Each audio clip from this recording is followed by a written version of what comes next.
The email arrived on a Thursday afternoon while I was reviewing grand jury indictments in my office at the U.S. Attorney's headquarters in downtown Boston.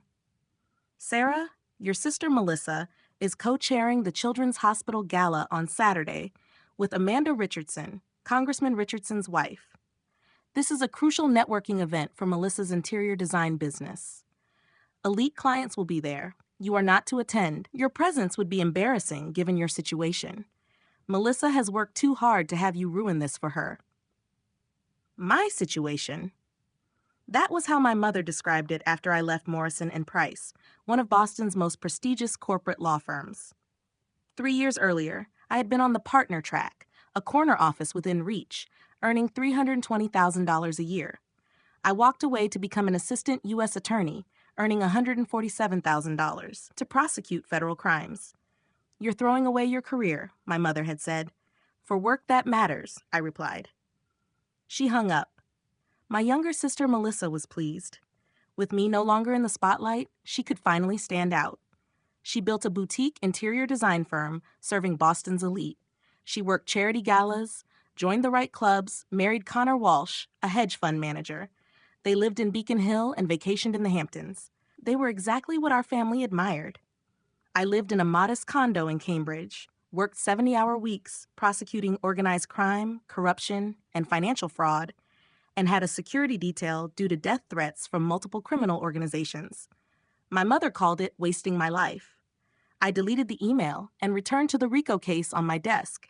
We were 3 weeks from trial against a Boston crime family. The evidence was strong. 2 mid-level associates had agreed to cooperate. Convictions were likely. My phone buzzed. Melissa, Mom told you about Saturday, right? Please don't come. Amanda Richardson is everything for my business. Her friends are my target clients. I can't have my prosecutor sister scaring people away. I replied, Congratulations on co-chairing. I hope it goes well. That's not an answer, she wrote. Promise me you won't show up. I won't disrupt your event, Melissa. Good, because honestly, Sarah, you made your choice. You chose criminals over family. Let those of us who made smart choices have this. I set the phone down, trying not to react. My paralegal, Kevin, appeared at the door. The Richardson documents just came in. The Congressman's financial disclosures for the last 5 years. You wanted them for the Phillips corruption case. Leave them on my desk. Thanks. He paused. You okay? You look irritated. Family issues. The why aren't you making more money conversation. The stay away from my important event version. Ouch, he said. For what it's worth, you're prosecuting people who've terrorized communities for decades. That matters more than any corner office. After he left, I scrolled to Amanda Richardson's contact. Amanda and I had been roommates at Harvard Law. We studied together, survived first year, and supported each other through constant competition. After graduation, she clerked for a federal judge, then married James Richardson, now a U.S. Congressman representing Massachusetts' 5th District. We stayed in touch, coffee every few months, occasional texts. She knew my work. I knew her advocacy for children's health care and her foundation work.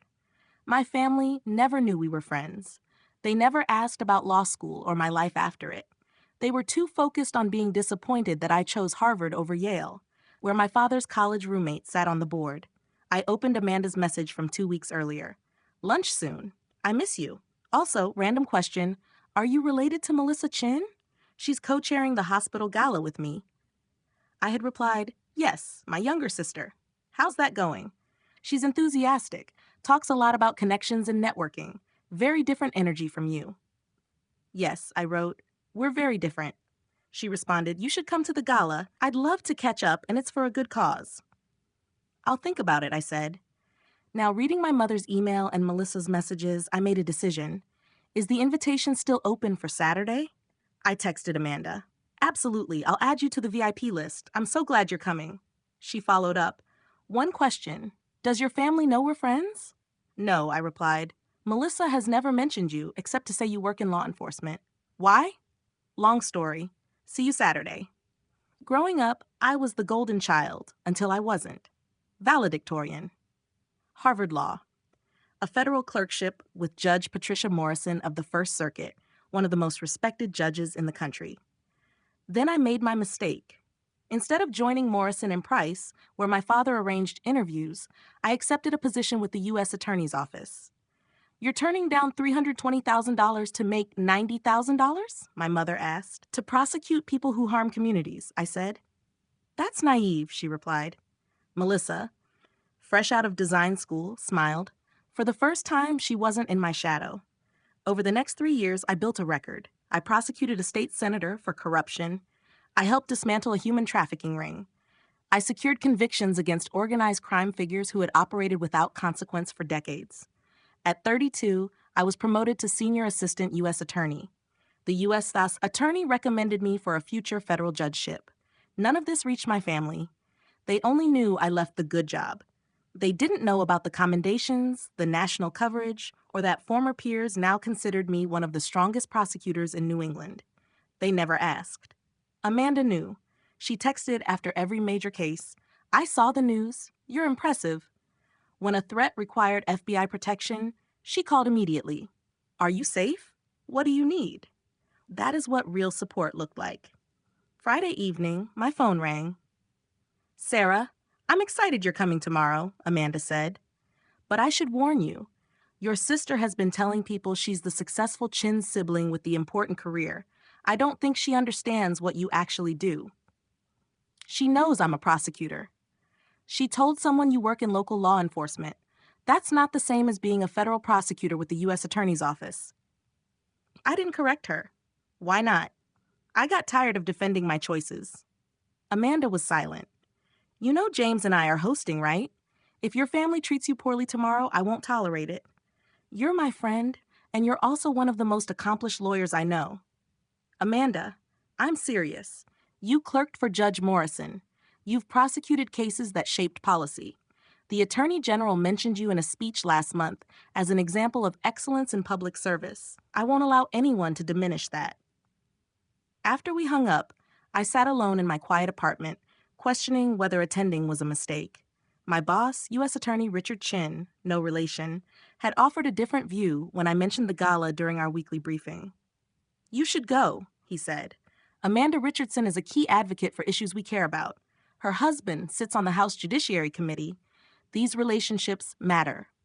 I pointed out that my family would be there, the same family that barely spoke to me because I chose public service. He gave a restrained smile. "Then let them see who you've become. Not to prove anything to them, but to remind yourself that you're an excellent prosecutor. Don't let anyone make you forget that." Saturday arrived. The gala was held at the Four Seasons, black tie, $1,000 per plate. I wore a navy gown I usually reserved for legal conferences and arrived shortly after 7. The ballroom was filled with Boston's elite, philanthropists, business leaders, and familiar faces from the news. Near the entrance, Melissa stood beside Amanda greeting guests. Melissa looked polished in an emerald dress, confidently explaining design concepts to an older couple. Amanda noticed me first. Her expression brightened as she crossed the room and hugged me. "Sarah, you look wonderful. I'm so glad you came." Melissa turned, her smile stiffening. "Sarah, what are you doing here?" "Amanda invited me," I said. Amanda laughed. "Invited her? Sarah was my roommate at Harvard Law. We've been friends for over 10 years. Melissa's color drained. "Best friends," Amanda added easily. She then guided me forward. "You know Congressman Richardson, of course." James Richardson shook my hand warmly. "Amanda speaks about you often. It's a pleasure to finally meet you." He introduced me to the couple Melissa had been speaking with. "This is Sarah Chin, a senior assistant U.S. attorney and one of the finest prosecutors in Massachusetts." Robert Whitmore immediately recognized my name, the Giordano case, the Morrison corruption trial. Both he and his wife spoke about the impact of my work. Melissa stood frozen as Amanda linked her arm through mine and led me away to meet the hospital board chair, who had already asked about me. The next hour felt unreal. Amanda introduced me to donors and board members, many of whom already knew my cases. The board chair followed the human trafficking prosecution closely. A philanthropist asked detailed questions about federal and state coordination in white-collar cases. A retired judge mentioned reading one of my appellate briefs. "You didn't tell me you were famous," Amanda joked quietly. "I'm not," I said. "I'm just doing my job. The Attorney General quoted you," she replied. That counts. Across the room, I noticed Melissa watching with our parents who had arrived late. My mother looked confused. My father avoided my eyes. At 8:30, Amanda tapped her glass and addressed the room. She thanked the guests, acknowledged Melissa as co-chair, and spoke about the hospital's mission and the funds raised. Then her tone shifted. She recognized those in attendance who chose public service over higher pay. Her gaze settled on me. My dear friend Sarah Chin is here tonight.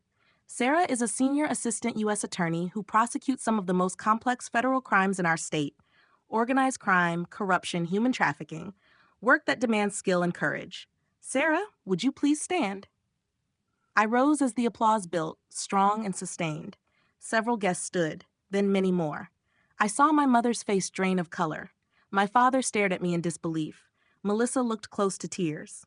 When the room quieted, Amanda continued, listing my credentials: Judge Morrison's clerkship, Harvard honors, a recommendation for a future federal judgeship. She raised her glass to public servants who measured success by impact, not income. The applause followed again. I sat down, overwhelmed. Amanda returned to the table. Was that too much? She asked. No, I said. Thank you. She glanced toward my family. They looked shocked. They didn't know, I said. Amanda's confusion turned to anger. They never asked? I nodded. They knew I left the firm. They decided that meant I failed. She excused herself. 10 minutes later, my mother approached. Her composure was careful, but her hands shook as she sat. Sarah, may I speak with you? Of course. She smoothed her dress. I didn't realize you knew Amanda Richardson. We were roommates at Harvard, I said. You never mentioned that, she replied quietly. You never asked about law school. She flinched, then hesitated. And your work? Amanda said quietly. You're a federal prosecutor, a senior assistant U.S. attorney. Yes, I said. I've been with the office for 3 years. But you left Morrison and Price, my mother said. You walked away from a partnership to prosecute federal crimes? Organized crime, public corruption, human trafficking, financial fraud, I answered. I work for the U.S. Attorney's Office. My mother's mouth opened and closed. We thought you said you were working in prosecution. We assumed local courts, the district attorney's office, something like that. I'm a federal prosecutor, I said evenly. I work for the United States government. My cases are in federal court. The people applauding tonight either follow my work or support the issues I prosecute. Anti-corruption, anti-trafficking, that kind of work. She looked genuinely disoriented. Why didn't you tell us? I did, I said. When I took the job, I explained exactly what it was. You told me I was throwing my life away. After that, I stopped trying to explain. But a federal judgeship? She asked. Amanda mentioned you've been recommended, I said. The U.S. attorney put my name forward when the next vacancy opens. It's not guaranteed, but yes, I'm on the list. My mother leaned back. I don't understand. You gave up $320,000 to make what? I make $147,000 now, I said. I was promoted last year. It's less than half, and I'm doing work that matters. I've put people in prison who harmed communities for decades. I've protected victims who had no one else. I clerked for one of the most respected judges in the country. I'm building a reputation for handling the hardest cases. That matters more to me than money. But we thought? You thought I failed, I said. I know. You didn't ask. You didn't want to know. You decided who I was, and I let you believe it because I was tired of defending myself. Melissa appeared, her face red from crying. Sarah, I need to talk to you. I told everyone you worked in law enforcement like a police officer. I didn't know you were a federal prosecutor. I didn't know you were this. She gestured toward the room, where people still looked at me with respect. I tried to tell you, I said. You weren't interested because I left the firm. You gave up everything, she said. I gave up a job I hated to do work I love, I replied. That isn't failure, Melissa. She wiped her eyes. Amanda Richardson is my biggest networking opportunity. These people are my target clients. Now they all know you're my sister, the federal prosecutor who clerked for a famous judge and gets recommended for judgeships. How am I supposed to compete with that? This isn't a competition, I said. It is to Mom and Dad, she said. It always has been. I finally had something where I was the successful one, where they bragged about me. And now you're this. I've been this for 3 years, I said. You just didn't ask. My father approached, uneasy in his tuxedo. Sarah, that was quite an introduction Amanda gave you. Yes, I said. Federal prosecutor. I'll admit, I didn't fully understand what you were doing, he said. I explained it when I took the job, I replied. You assumed it was a lateral move to something less prestigious. It was a move to the most prestigious criminal prosecution office in the state, I said. Federal prosecutors handle cases local offices can't. Organized crime, corruption, multi-state fraud. These aren't small cases. He adjusted his glasses. The Whitmore Foundation donated $50,000 tonight. Robert Whitmore spent 20 minutes praising your work on the Giordano case. He called it a landmark prosecution. It was a significant RICO case, I said. Why didn't you tell us about these successes? I gave a short, bitter laugh. You told me I was throwing my life away. You haven't asked about my work in 3 years. You didn't invite me to family events because my career might bring down the mood. Why would I share my successes with people who had already decided I'd failed? His face tightened. We were concerned about your future. No, I said. You were concerned about status, about what you could tell your friends. My daughter, the federal prosecutor, didn't sound as impressive to you as my daughter, the partner at Morrison and Price, until you actually understood what federal prosecution means. Mom sent me an email telling me to stay away tonight because my situation would embarrass Melissa. My career serving this country was something to hide. Amanda stepped up beside me. Sarah, I'm sorry to interrupt, but there's someone I'd like you to meet. Judge Morrison is here. She came as a surprise guest. My heart stopped. Judge Patricia Morrison. She heard you were attending and wanted to say hello. She's at the VIP table. I excused myself and followed Amanda across the ballroom. Judge Morrison sat at a corner table, elegant in a deep purple gown. She stood when she saw me. Sarah Chin, how wonderful to see you. Judge Morrison, it's an honor. The honor is mine, she said. I've been following your work. The Phillips corruption case was masterful. Your RICO prosecution against the Giordano family built beautifully on precedents I set years ago. Your opinions were foundational to our strategy, I said. She smiled. I've heard you're on the list for the next federal appointment. The U.S. attorney was kind enough to recommend me, I said. Richard Chin doesn't recommend lightly, she replied. He says you're one of the finest legal minds he's worked with. She paused. When the time comes, I'll be calling the Senate Judiciary Committee myself. You clerked for me. I know your work. You'd make an excellent judge. Behind me, I heard a soft gasp. Melissa stood a few feet away, champagne glass in hand. Judge Morrison noticed her. And you are? Melissa Chin, she said quietly, Sarah's sister. The interior designer Amanda mentioned, the judge said kindly. Wonderful work, for a wonderful cause. Thank you, Your Honor, Melissa whispered. The judge turned back to me. Sarah, let's have lunch soon. I want to discuss the appellate brief you filed last month. Your Fourth Amendment arguments were especially innovative. After she returned to her table, Melissa grabbed my arm. A federal judge just said she's going to call the Senate for you. Do you understand what that means? It means she thinks I'd be a good judge, I said. It means you could be a federal judge before 35, she said. Do you know how rare that is? It's not confirmed, I said, but it's possible. Everyone here knows it, she said. Robert Whitmore told me you're one of the brightest legal minds of your generation. Eleanor Whitmore asked if I was related to you and said I must be proud. Her eyes filled with tears. I've never been proud of you. I've only been jealous. The gala ended at midnight. As I collected my coat, Amanda found me.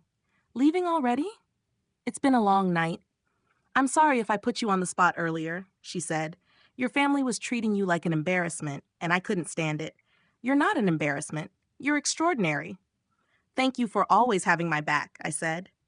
She hugged me. Coffee next week, Amanda said. I want to hear more about the Phillips case. James is fascinated. He's considering legislation based on the corruption patterns you uncovered. I'd love that. As I turned to leave, my mother appeared again. Sarah, may I drive you home? I'd like to talk. I have my own car. Please. We drove through Boston in silence for nearly 10 minutes before she spoke. I owe you an apology, a serious one. Mom, let me finish. Your father and I have spent 3 years treating you as if you made a mistake, as if you wasted your potential. Tonight, I watch federal judges, congressmen, philanthropists, and some of the most influential people in this city treat you with genuine respect. Not for money or status, but for your work. Because you're good at what you do. Because what you do matters. I didn't respond. Judge Morrison clerked for Supreme Court Justice William Brennan, she continued. She's one of the most respected appellate judges in the country, and she believes you should be a federal judge. She was being kind. She wasn't. I looked her up while you were speaking with the Whitmores. She's known for being exacting. If she says that, she means it. We stopped at a red light. My mother tightened her grip on the steering wheel. I've been so focused on traditional markers of success, corner offices, salaries, partnership tracks, that I failed to see what you were building. You've accomplished more by 32 than most lawyers do in an entire career, and I treated you like a disappointment. You did, I said quietly. I'm truly sorry. I appreciate the apology, I said, but it doesn't erase 3 years of being told I was an embarrassment, being excluded from family events, or being told I threw my life away. I know, she said. I don't expect forgiveness right away, but I want to do better. I want to understand your work. I want to be proud of you the way I should have been. She pulled up in front of my building. Before I got out, she added, Judge Morrison mentioned an appellate brief you filed. Would you be willing to explain it to me sometime? I'd like to understand what you do. I studied her for a moment. She seemed older somehow. Mom, if you're going to be part of my life, you need to accept that I chose this career because it's what I want. Not because I failed at something else. Not because I settled. I prosecute federal crimes because that's what I'm meant to do. I understand. Do you? I asked. Because until tonight, you thought I was an embarrassment.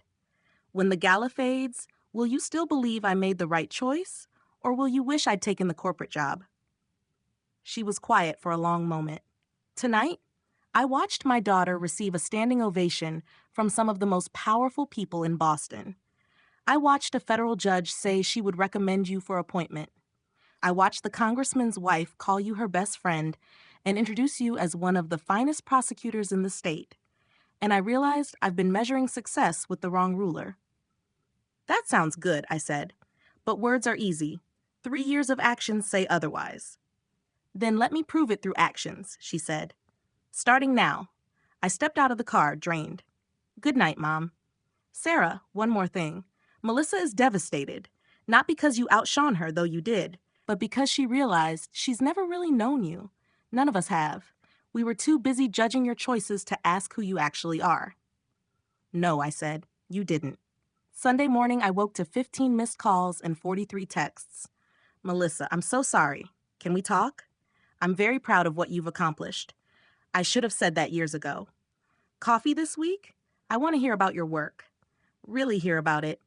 Extended family messages followed, along with one from Amanda saying people were still talking and that the Whitmore Foundation wanted to discuss supporting federal prosecution initiatives. There was also a message from Judge Morrison's clerk requesting to schedule lunch. I ignored most of them and went for a run along the Charles River. When I returned, Kevin had texted, Boss, you're trending on legal Twitter. Someone posted about Judge Morrison's comments. Federal prosecutor goals is everywhere. I checked, expecting nonsense. Instead, I saw prosecutors, law students, public defenders, and members of the legal community praising public service.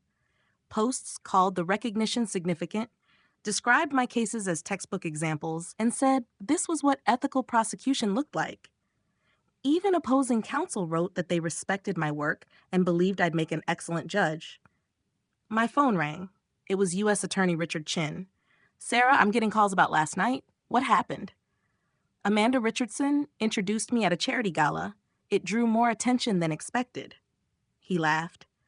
Judge Morrison called me this morning. She's moving forward with her Senate recommendation.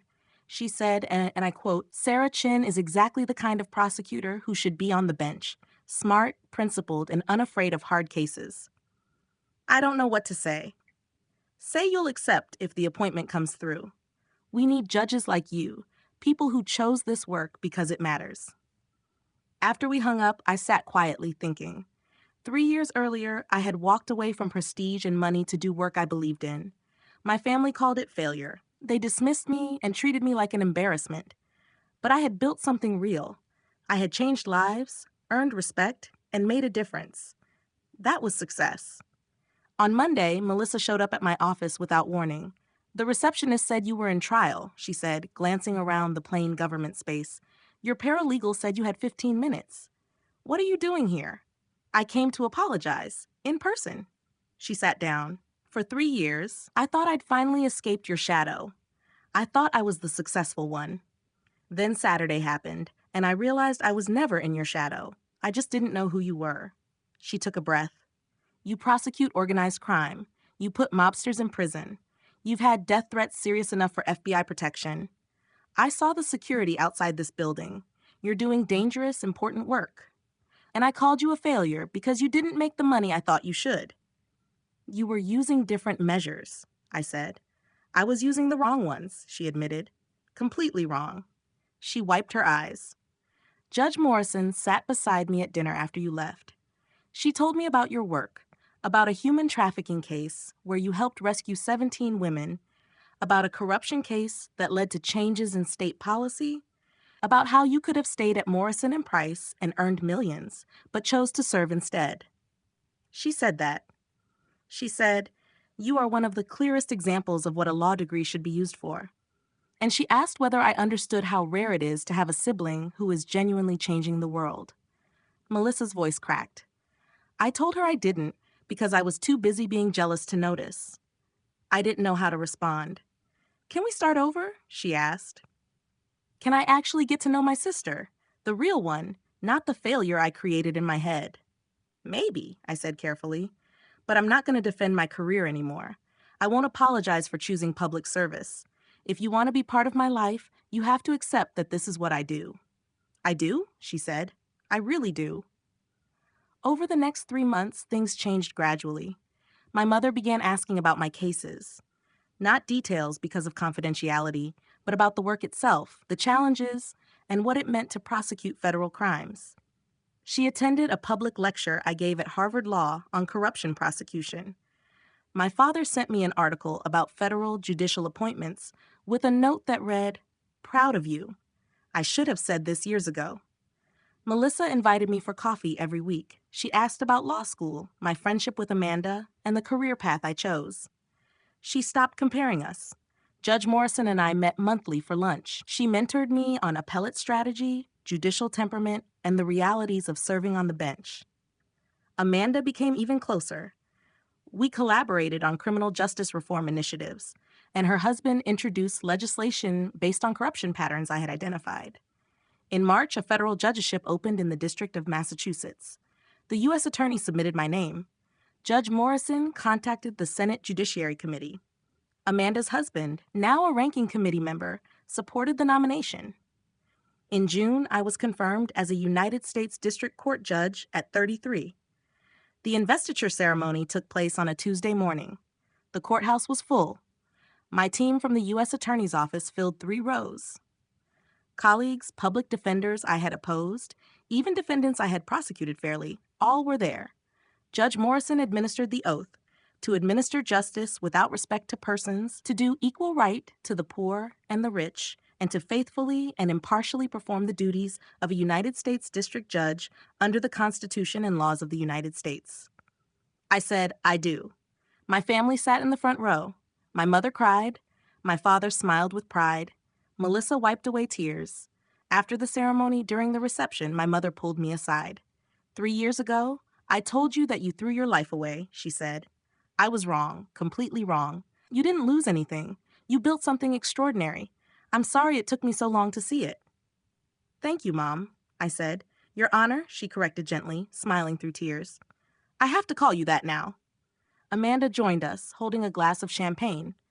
Judge Chin has a nice sound to it. It still feels unreal, I said. It shouldn't, she replied. You earned this step by step. She raised her glass. To my best friend from Harvard Law, the one who chose the harder, meaningful path and showed everyone what success actually looks like. As I looked around the courthouse, at the colleagues who supported me, the family who finally understood, and the friends who believed in me from the start, I realized something. I never needed their approval to succeed. But receiving it after 3 years of being treated like a failure felt undeniably good.